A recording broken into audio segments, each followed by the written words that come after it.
Hi, this is Bill Watkins. Thanks for taking a moment or two with me as we look into the Word of God. I want to come to the end of Mark chapter 5 today and look at verses 35 through the end of the chapter. Jesus is on his way with Jairus, and while he was still speaking, there came from the ruler's house some who said, "Your daughter is dead. Why trouble the teacher any further?" But overhearing what they said, Jesus said to the ruler of the synagogue, "Do not fear, only believe." And he allowed no one to follow him except Peter and James and John, the brother of James. And they came to the house of the ruler of the synagogue, and Jesus saw a commotion, people weeping and wailing loudly.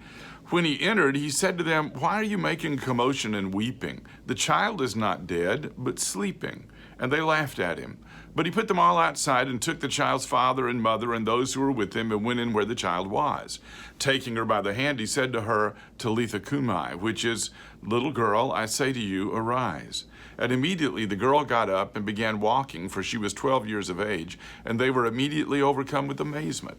And he strictly charged them that no one should know this, and told them to give her something to eat. You know, I find several things here that are important, but just for a moment, just briefly for this thought today, let me just say this is a passage of contrast. I think about those who came to the ruler, to Jairus, and said, "Don't trouble the master anymore. Your daughter is dead." In other words, there's nothing more that can be done now. So Jesus says, no, don't be afraid, only believe. Instead of despair, what you see is faith and hope in Jesus, and he's kindling that also in Jairus. And then there's the contrast between the mourners who are screaming and crying and going through all sorts of commotions and the calm of Jesus.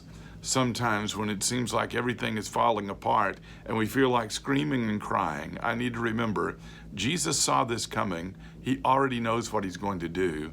He's calm. Hold his hand and find that calmness too. Thanks for watching.